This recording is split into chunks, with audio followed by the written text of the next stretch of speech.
हिंदुस्तानी reporter में आपका स्वागत है। एनसीपी शरद पवार गुट द्वारा आयोजित की गई जनसभा को संबोधित करने एमएलए जितेंद्र अवार्ड पहुंचे, जहां एमएलए जितेंद्र अवार्ड ने भाई साहब मुमरा के डेवलपमेंट और भी अन्य चीजों को लेकर बातें की। क्या कहा एमएलए जितेंद्र अवार्ड ने, सुनिए। 5 बार जान पे हमला हुआ है, कभी मौत से डरा नहीं, लेकिन सेक्युलरिज्म की बाजू लेते लेते कभी थका नहीं। और मैं गली मोहल्ले की लड़ाई नहीं लड़ा हूं, मैंने लड़ाई अगर लड़ी है तो मैंने बात की है मोहन भागवत के सामने, जो आरएसएस का चीफ है। मैंने अगर केस लड़ी है तो मोदी और अमित शाह के सामने, और वो भी ताकत और हिम्मत से लड़ी है, पैसे से खरीद के और खरीदने वाला मुझे पैदा नहीं हुआ। मैं किसी का जवाब नहीं देना चाहता हूं यहां पे आके, लेकिन कुरान पे हाथ रख के बता दो कि तनवर नगर के नाके का ब्यूटिफिकेशन किसने करवाया?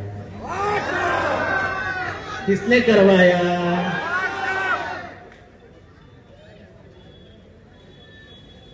सैयद अली भाई साहब, मैं आपकी इज्जत करता हूं, आज भी करता हूं, कल भी करता रहूंगा,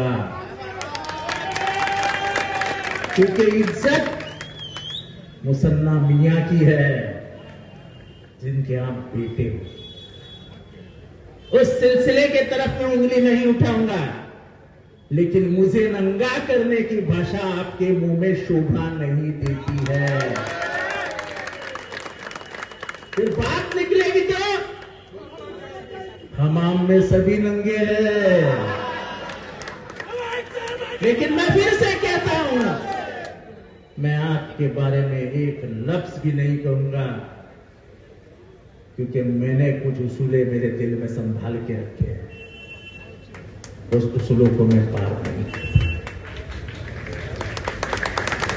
मैं अगर 2 टिकट आपको दे देता, आपने क्या कहा कि मेरे को टिकट नहीं दिया, मैं 2 टिकट आपको दे देता तो मैं बहुत अच्छा आदमी होता। मैं आपको 2 टिकट नहीं दे सका तो मैं सबसे बुरा आदमी होगा इस दुनिया का। मैं पार्टी के लिए किया हूं, मेरी बहू बेटी यहां पे चुनाव नहीं लड़ रहे ना। जज्बात में मैं बात कर रहा हूं। जिस मां के गोद से आप जन्म लिए हो, उसी मां के गोद से मैं भी जन्म लिया हूं। जज्बात आपको है, लेकिन जज्बात मुझे भी है। लेकिन मेरे जज्बात पे काबू रख के मैं आज भी फिर से दोहराता हूं कि आपके खिलाफ मैं नहीं बात करूंगा, क्योंकि मुझे मुसन्ना मियां दिखते हैं।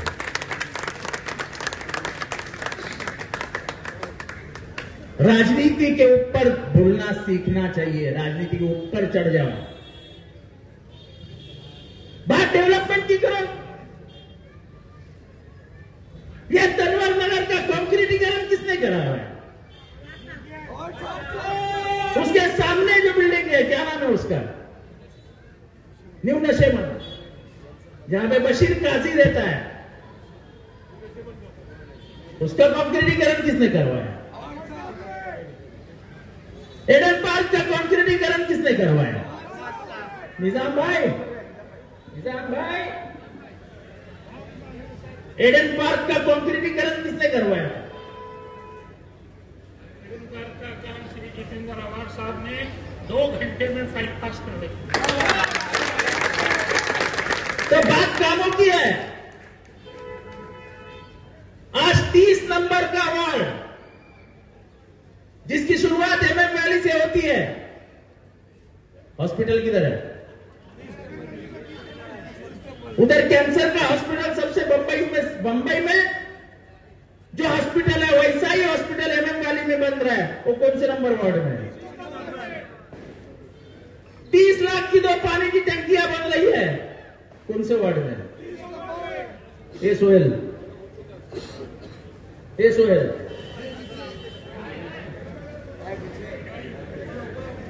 चांदनगर में पानी की टंकी कब बनी थी? चांदनगर में पानी की टंकी कब बनी थी? जामनगर में जो पानी की टंकी बनी थी वो कब बनी थी? 2021 में। लाइब्रेरी कौन से वार्ड में है? स्कूल बना, स्टेडियम बना, आने वाले दिनों में एमएम वैली में एमसीए की एकेडमी बन रही है। क्या 20 वर्ष में मुंब्रा में सुधार नहीं आया? मुझे हाथ उठा के बताओ, कसम है आपको, क्या सुधार नहीं आया? अरे मेरे ऊपर पर्सनल अटैक करते हो। जब जब आप पे मुसीबत आई, चाहे वो आपके घर पे आई, चाहे इस शहर पे आई, पहला आदमी कौन खड़ा होता था? 20 साल में इस शहर का कभी माहौल खराब हुआ? होने भी नहीं दिया। ईश्वर जहां का बताओ, जब यहाँ पर ईश्वर जहां के टाइम पे जब घर में घुस के लोगों को उठा के लेके जा रहे थे, यही मोदी के आदमी लोग, जब जितेंद्र आवाज खड़ा था, जब रशीद कंपाउंड में जब कॉम्बिंग ऑपरेशन हुआ, तब रात को 2:30 बजे आधी चड्डी में भागता हुआ जितेंद्र आवाज यही मुंब्रा में देखा कि नहीं देखा? बंबई में कहीं पे भी मर्डर हो, उठाए किधर से जाते थे? 2009 के बाद बंद हुआ कि नहीं हुआ? तो ये काम जितेंद्र आवाज ने नहीं किया। अगर ना बोलते हो और अगर अल्लाह वाले हो तो चलो उठाओ कुरान हाथ में और बताओ कि जितेंद्र आवाज ने कुछ भी काम नहीं। साला मुंब्रा में वापस नहीं होगा। इतने अल्लाह वाले हो ना, ये बोलते हो ना जितेंद्र आवाज झूठ बात करता है, तो चलो कुरान जाते मस्जिद में, मेरे सामने कुरान उठाओ, कहो कि जितेंद्र आवाज झूठा है, कुछ भी काम नहीं किया। साला फिर से कभी मुंब्रा में कदम नहीं होगा। राजनीति क्या होती है? मेरा बाप कोई राजनीति वाला नहीं था, यहां तक आया हूं खुद की हिम्मत पे आया हूं। अगर बीजेपी और आरएसएस से लड़ा हूं तो कभी जान की परवाह नहीं की है। आज भी मेरे मारने की सुपारी लेने वाला आज भी थाना जेल में बंद है, जिसने मुझे मारने की सुपारी ली थी, जो आरएसएस का। हमने तभी ये नहीं सोचा कि मुसलमानों की बाजू लेंगे तो जान से मारे जाएंगे। मुझे भी बेटी है, मेरी भी एक बीवी है, मुझे भी एक बहन है। क्या मुझे डर नहीं लगता है कि मेरी बेटी यतीम हो जाएगी? क्या मुझे डर नहीं लगता है कि मेरी बीवी विधवा हो जाएगी? लेकिन सोच के लिए अपनी जान की कुर्बानी लगाने वाले इस देश के जो लोग थे, जो आजादी में मरे, हम उनके रिश्तेदार हैं, हम गांधी के औलाद हैं, हम डरते नहीं गोलियों से। सत्ता और पैसे के लिए हम किसी के गोद में जाके नहीं बैठते हैं। कौन से निधि की बात करते हो? क्या लाया शहर में तुमने? इस शहर में अमन और शांति थी। ये शहर के मौलाना जब मेरे लिए बाहर निकले, अमन और शांति के लिए बाहर निकले कि जितेंद्र आवाज को वोट दो, तो वो कौन था जो ने प्रेस कॉन्फ्रेंस लेके बोला था कि यहाँ के मौलाना पॉकेट लेते हैं, यहाँ के मौलाना पीछे जाते हैं, यहाँ के मौलाना भोंगा मौलाना? ये कौन थे? क्या आप उन मौलानाओं के पीछे खड़े रह के नमाज नहीं पढ़ते हो? पढ़ते हो कि नहीं पढ़ते हो? तो तुम्हारे मौलानाओं के, तुम्हारे आलिमों को, तुम्हारे हफीजियों को क्या कोई खरीद सकता है? तो ये बोलने की जुर्रत और हिम्मत ये कैसे कर सकते हैं? क्योंकि इनको अब दीन पे भरोसा नहीं रहा है, इनको कमल दिख रहा है, कमल। इनको कमल दिख रहा है। 30 नंबर वार्ड में इज्तिमा होता है, हुआ ना इज्तिमा भी? इज्तिमा की ताकत क्या होती है? इज्तिमा की ताकत ये होती है कि लाखों सर जमीन पे झुक के दुआएं मांगते हैं, वो जमीन पाक हो जाती है। हो सकता है तो वो मिट्टी घर में ला के रखो, उसकी उतनी पाक मिट्टी आपको कहीं नहीं मिलेगी जहां इज्तिमा पर।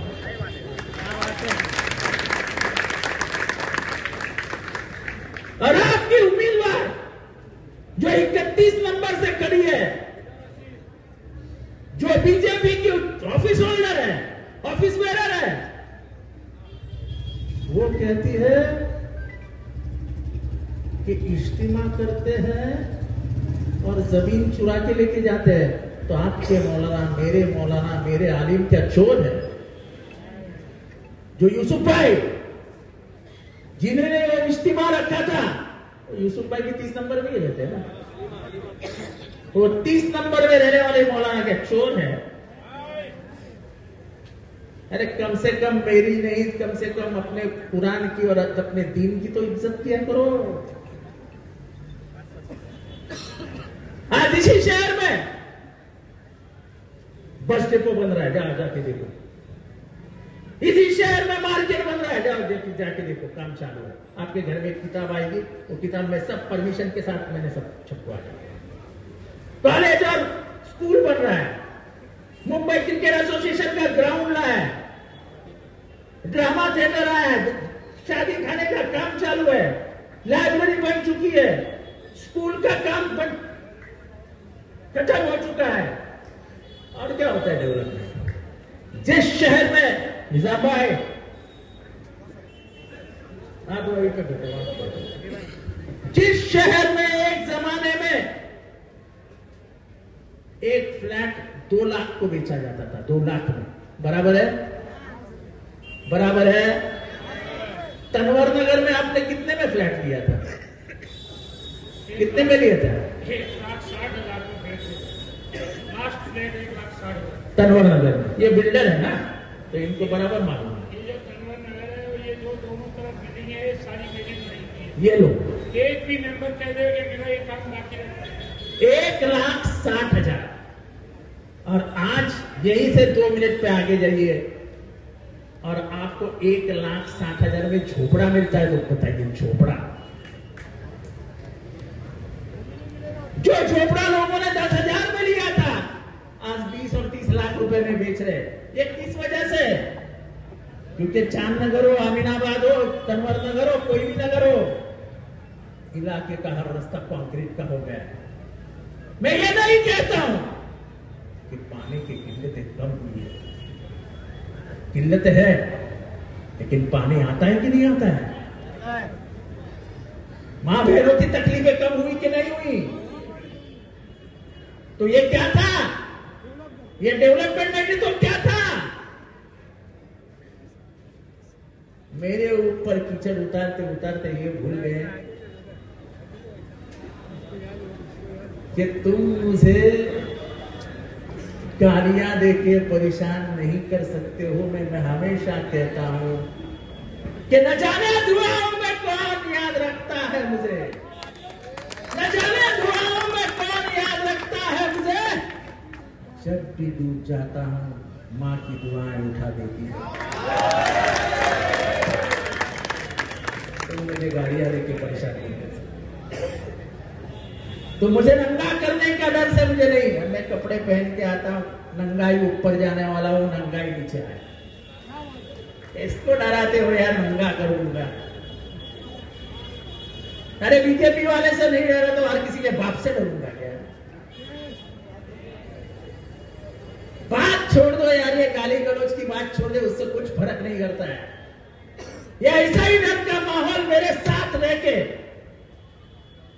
मेरे चुनाव में विधानसभा में भी ऐसा ही माहौल बनाया था, डर का माहौल। हमें पत्रकार भी कहते थे, साहब माहौल बहुत खराब है, साहब माहौल भी खराब। बहुत डर जाता था। मैं सबको पूछता था रात को फोन करके, ये सही में माहौल ठीक है ना? आवाम भी कुछ बोलती नहीं थी। सिराज भाई को बोलो मीटिंग लगाओ, तो सिराज भाई भी डर जाते थे मीटिंग लगाने से कि पब्लिक आएगी कि नहीं आएगी। अरे अल्लाह कसम बोलता हूं, मैं भी डरा हुआ था कि तनवर नगर में डर के मारे लोग आएंगे कि नहीं आएंगे। पर इतनी आवाम तो मैं पहली बार देख रहा हूं।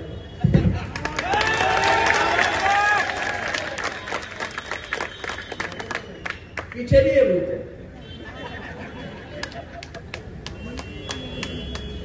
और जब काउंटिंग शुरू हो गई तब डब्बे खुलने लगे तो मुझे 1000 वोट तो सामने वाले को 30 वोट, मुझे 1000 वोट तो सामने वाले को 70 वोट।